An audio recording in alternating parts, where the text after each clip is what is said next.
¿Cómo están? Bienvenidos a una nueva edición de Informe Diario. Los saluda Carla Chocano. A continuación revisemos los titulares del programa de hoy.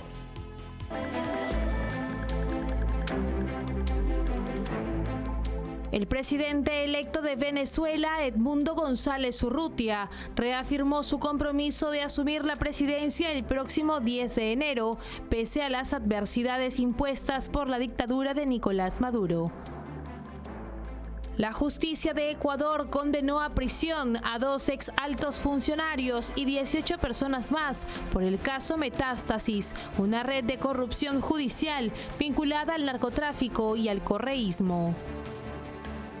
En Estados Unidos, un juez federal desestimó las acusaciones contra el presidente electo Donald Trump relacionadas con su supuesto intento de interferir en las elecciones del 2020. El presidente de Estados Unidos, Joe Biden, propuso que los programas Medicare y Medicaid cubran medicamentos para bajar de peso destinados a millones de personas con obesidad, con un costo estimado de hasta $35.000 millones durante la próxima década.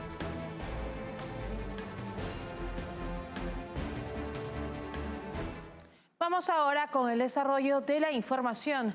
El presidente electo de Venezuela, Edmundo González Urrutia, reafirmó su intención de asumir el cargo el 10 de enero del 2025, pese a la resistencia de la dictadura de Nicolás Maduro. Desde su exilio en Madrid, González defendió su victoria respaldada por el 84% de las actas opositoras y el reconocimiento internacional, incluido Estados Unidos. Su prioridad es presionar al régimen y promover un cambio político como base para la recuperación económica y social del país. El presidente electo de Venezuela, Edmundo González Urrutia, reafirmó su compromiso de asumir la presidencia el próximo 10 de enero, pese a las adversidades impuestas por la dictadura de Nicolás Maduro. Desde Madrid, donde se encuentra asilado, González destacó que el pueblo venezolano expresó claramente su voluntad en las elecciones del 28 de julio, en las que, según las actas publicadas por la oposición, obtuvo la mayor cantidad de votos en la historia del país. Aunque el Consejo Nacional Electoral, controlado por el chavismo, proclamó a Maduro como ganador, el reconocimiento de Estados Unidos y otros países al triunfo de González ha fortalecido su posición en el ámbito internacional. El líder opositor subrayó que su prioridad es mantener la presión interna y externa sobre el régimen de Maduro. González también destacó el respaldo internacional que ha recibido y aplaudió los esfuerzos de mediación liderados por Colombia y Brasil para facilitar una transición pacífica. Con una creciente legitimidad internacional y el apoyo de la oposición, González se prepara para enfrentar un contexto político complejo en su retorno a Venezuela. Asimismo, el presidente electo de Venezuela, Edmundo González Urrutia, expresó su preocupación por el asedio a los refugiados en la embajada argentina en Caracas, calificando esas acciones como una muestra del poco talante democrático del régimen de Nicolás Maduro. 6 opositores venezolanos se refugiaron en marzo pasado en la embajada argentina, custodiada por Brasil, después de que la fiscalía controlada por el chavismo los acusara de varios delitos como conspiración y traición a la patria. Con mucha preocupación porque conozco a varios de ellos, he conversado con ellos cuando estaba en Venezuela y es una situación absolutamente ilógica lo que están pasando, cortes de electricidad, cortes de los suministros de agua, una vigilancia que les impide el acceso de suministro.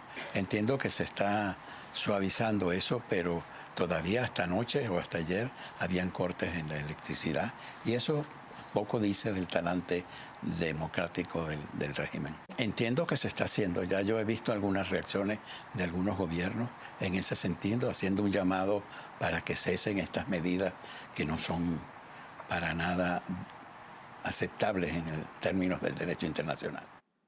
Y por otro lado, el senador republicano Rick Scott ha alertado que la administración de Joe Biden evalúa sacar a Cuba de la lista de estados patrocinadores del terrorismo antes del 20 de enero, fecha en que Donald Trump asumirá nuevamente la presidencia de Estados Unidos. Scott denunció que esta medida favorecería la dictadura comunista liderada por Miguel Díaz-Canel, que según afirmó alberga a terroristas, colabora con Nicolás Maduro en la represión en Venezuela y permite una base de espionaje chino a solo 90 millas de Florida. El legislador calificó de ignorantes y peligrosos los pedidos de algunos congresistas demócratas que instan a Biden a levantar sanciones y proporcionar ayuda humanitaria a Cuba. En su carta, los congresistas argumentaron que la crisis energética y los apagones generalizados en la isla representan riesgos para la seguridad nacional de Estados Unidos y podrían exacerbar la migración hacia el país. Scott sostuvo que cualquier intento de apaciguar el régimen cubano fortalece su capacidad de desestabilizar el hemisferio occidental y fomenta el terrorismo, mientras refuerza las alianzas de Cuba con actores como Rusia, Irán y China. Además, subrayó que el régimen continúa encarcelando y torturando a cientos de opositores por exigir libertad y democracia.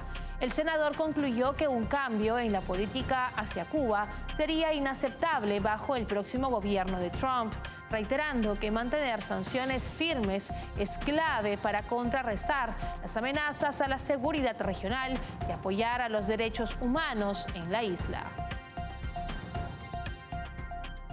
Y ahora les contamos que un tribunal de Ecuador sentenció a Wilman Terán y Pablo Ramírez por delincuencia organizada en el caso Metástasis, una red de corrupción judicial vinculada al narcotráfico. La investigación reveló sobornos para favorecer a Leandro Norero, un narcotraficante asesinado en prisión.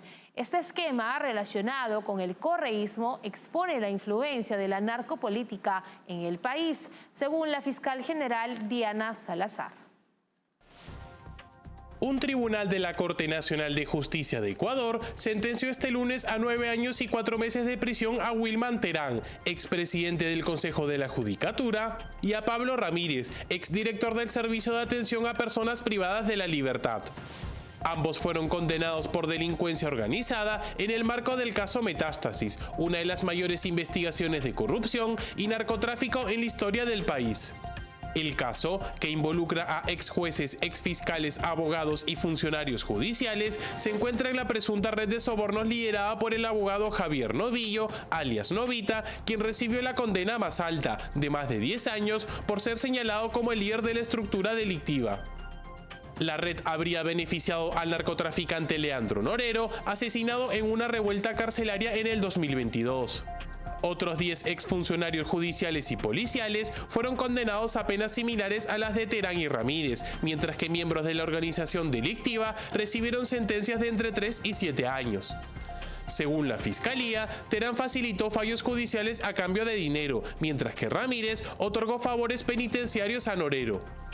Este esquema de corrupción, que surgió en diciembre del 2023 tras un mega operativo, tiene vínculos con el periodo del correísmo y su modelo de gobernanza bajo el llamado socialismo del siglo XXI.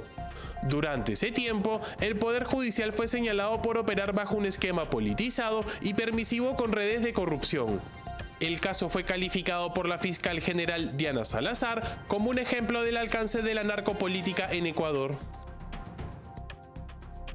Y por su parte, el presidente colombiano Gustavo Petro ha solicitado al presidente de Estados Unidos, Joe Biden, que otorgue un indulto a Juvenal Ovidio de Ricardo Palmera, alias Simón Trinidad, ex líder de las FARC, condenado a 60 años de prisión por secuestro. La petición busca facilitar la participación de Trinidad en los procesos de supuesta paz en Colombia, promovidos por el propio Gustavo Petro.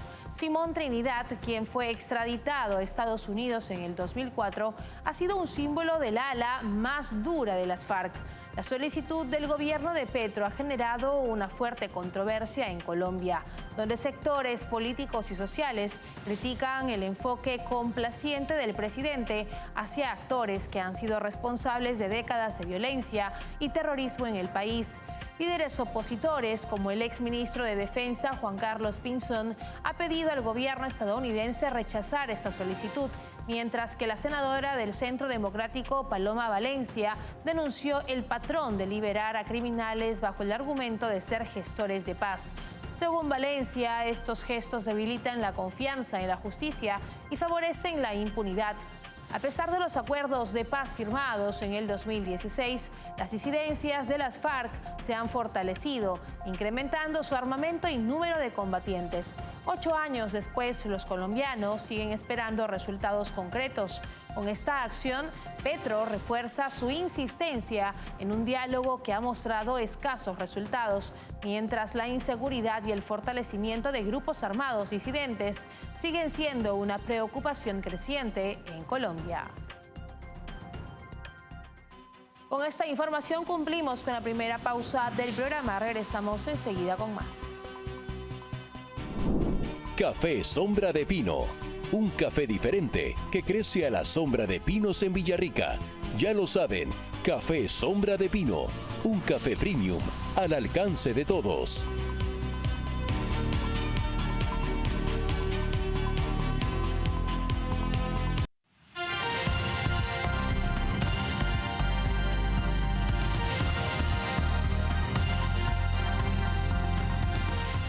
Estamos de regreso en Informe Diario. El presidente electo de Estados Unidos, Donald Trump, anunció posibles cambios al acuerdo TEMEC, proponiendo aranceles del 25% a importaciones de México y Canadá, debido al tráfico de fentanilo e inmigración ilegal. Trump busca priorizar la seguridad nacional y corregir desequilibrios comerciales, incluyendo temas de seguridad fronteriza y narcotráfico, en futuras negociaciones. Estas medidas refuerzan su estrategia de usar aranceles para proteger los intereses estadounidenses en el comercio internacional. El presidente electo de Estados Unidos, Donald Trump, dejó más señales de una posible renegociación de los términos del Tratado de Libre Comercio entre México, Estados Unidos y Canadá, conocido como TEMEC. A través de su red social Truth Social, Trump anunció que planea imponer aranceles del 25% a las importaciones provenientes de México y Canadá, señalando que estos países no han hecho lo suficiente para frenar la inmigración ilegal y el tráfico de fentanilo hacia Estados Unidos. Además, el mandatario electo manifestó su intención de aplicar un 10% adicional a los productos chinos, en un esfuerzo por presionar a Beijing para que regule los químicos que alimentan la crisis del fentanilo. Esta decisión subraya su enfoque en proteger los intereses estadounidenses y abordar problemas que considera críticos para la seguridad nacional. Trump ya había criticado previamente al TEMEC, calificándolo como insuficiente para corregir lo que describe como un desequilibrio comercial que afecta a los trabajadores y las empresas estadounidenses. Su postura actual sugiere que buscará incluir temas como la seguridad fronteriza y el combate al narcotráfico en las próximas discusiones con sus socios comerciales. Con estas declaraciones, el mandatario electo envía un mensaje contundente. Su administración priorizará los intereses de Estados Unidos en las relaciones comerciales, reafirmando su estrategia de utilizar los aranceles como una herramienta clave en las negociaciones internacionales. Y un juez federal desestimó este lunes las acusaciones contra el presidente electo Donald Trump relacionadas con su supuesto intento de interferir en las elecciones del 2020. La decisión responde a una solicitud del fiscal especial Jack Smith, quien ha comenzado a cerrar los casos federales que supervisa contra Trump tras su histórica victoria en las elecciones presidenciales. La resolución se produce en un contexto de intenso debate político y legal. La reciente decisión de la Corte Suprema, que reconoció la inmunidad presidencial en actos oficiales, complicó el desarrollo del caso en Washington, D.C., dejando a los tribunales en una posición delicada para continuar con el proceso. Smith justificó su solicitud señalando que el triunfo de Trump genera un conflicto entre la obligación constitucional de no obstaculizar las funciones del presidente y el compromiso con el Estado de Derecho. Durante la campaña presidencial, Trump enfrentó múltiples acusaciones y procedimientos legales, lo que sus aliados calificaron como un claro caso de lawfare. Argumentaron que el Departamento de Justicia estaba siendo utilizado como un arma política para impedir su regreso a la Casa Blanca. En su declaración tras la desestimación del caso, Trump calificó los cargos como vacíos y sin fundamento. La decisión marca un punto clave en su trayectoria política. La resolución refuerza su mensaje de resistencia contra lo que describe como persecución política. Y por su parte, Joe Biden, presidente de Estados Unidos, propone que Medicare y Medicaid cubran medicamentos para la obesidad, lo que beneficiaría a 7.5 millones de personas a un costo de $35.000 millones en una década. Aunque los fármacos son efectivos, enfrentan críticas por su elevado precio y por posibles alternativas más sostenibles, defendidas por Robert Kennedy Jr., quien prioriza subvenciones para alimentos saludables y actividad física. El presidente de Estados Unidos, Joe Biden, presentó una propuesta para que Medicare y Medicaid cubran medicamentos populares para la pérdida de peso, como Wegovy y Ozempic, destinados a millones de estadounidenses con obesidad. Según el Departamento de Salud y Servicios Humanos, esto podría involucrar a 7.5 millones de personas inscritas en estos programas, con un costo estimado de hasta $35.000 millones durante la próxima década. Actualmente, Medicare no cubre productos para perder peso debido a restricciones legales, pero la nueva regla reconocería la obesidad como una enfermedad tratable con estos medicamentos. Los fármacos, que pueden ayudar a los pacientes a perder entre el 15 y el 25% de su peso corporal, han sido elogiados por su eficacia, aunque su costo, que ronda los $1.300 mensuales, ha limitado su acceso. La propuesta enfrenta críticas y podría quedar bloqueada por Robert Kennedy Jr., nominado por Donald Trump para liderar el Departamento de Salud y Servicios Humanos. Kennedy se opone a cubrir estos medicamentos y defiende alternativas como subvenciones para alimentos saludables y gimnasios, afirmando que ofrecen beneficios más amplios y sostenibles a menor costo. La propuesta de Biden implicaría una expansión del gasto gubernamental en un área que podría ser gestionada por el sector privado o iniciativas individuales. Subvencionar medicamentos costosos con fondos públicos podría distorsionar el mercado farmacéutico, generando dependencia y mayores costos a largo plazo. Kennedy afirmó que por la mitad del precio de uno de los medicamentos se podría acceder a otras medidas más efectivas para combatir la obesidad.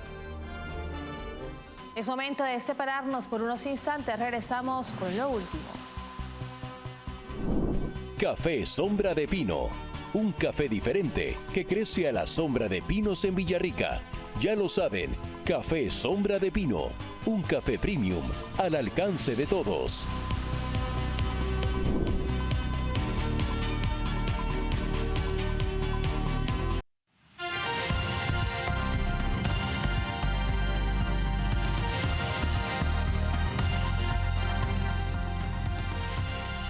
Les contamos que la coalición gobernante de Rumanía ha respaldado a Elena Lasconi, candidata centrista del partido de oposición Safe Romania Union, para la segunda vuelta presidencial tras el sorpresivo liderazgo del nacionalista prorruso Călin Georgescu en la primera ronda. Este resultado sacudió a los partidos tradicionales, cuyos líderes Marcel Ciolacu y Nicol Ciucă renunciaron tras quedar fuera de la contienda. Las elecciones del 8 de diciembre definirán el futuro político de Rumanía y su rol en Europa frente a las tensiones geopolíticas.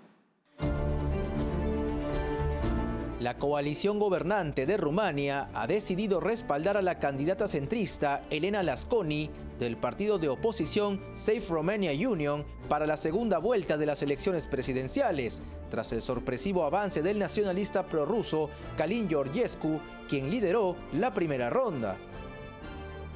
Georgescu, de 62 años, un político independiente con posturas nacionalistas, sorprendió al obtener el primer lugar en los comicios del domingo, superando los favoritos de los partidos tradicionales.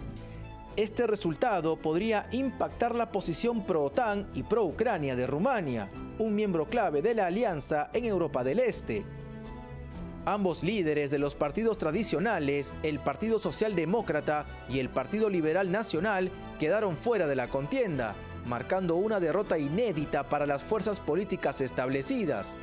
Tanto Marcel Ciolacu, líder del PSD y primer ministro, como Nicolae Ciucă del PNL renunciaron a sus cargos tras los resultados. Ilie Boloyan, el nuevo líder del PNL, anunció el lunes el apoyo del partido a Asconi, destacando su compromiso con la orientación proeuropea de Rumania. Mientras tanto, el PSD aún no ha decidido oficialmente a quién respaldará, aunque algunos miembros del partido sugieren que esta decisión se tomará después de las elecciones parlamentarias programadas para este domingo. Por otro lado, Georgescu, conocido por cuestionar la eficacia de la OTAN frente a Rusia, ha obtenido el apoyo de los partidos nacionalistas Alliance for United Romanians y SOS Romania. Analistas advierten que su éxito podría fortalecer a estas agrupaciones en las elecciones parlamentarias, otorgándoles una influencia significativa en el sistema político. El resultado de la segunda vuelta, que se celebrará el 8 de diciembre, definirá el futuro político de Rumania y su papel en Europa en un momento crucial de tensiones geopolíticas. Hasta aquí llegamos en esta edición de Informe Diario. Para más novedades pueden escanear el código QR que aparece en este momento en sus pantallas. Estamos en www.grupotvl.com. Nos pueden seguir también en Twitch como TVLESP. Nos escuchan a través de Spotify como TVL en español. Y recuerden suscribirse a nuestro canal de YouTube como TVL en español, donde podrán ver y seguir nuestra señal en vivo. Hasta una próxima edición. Hasta luego.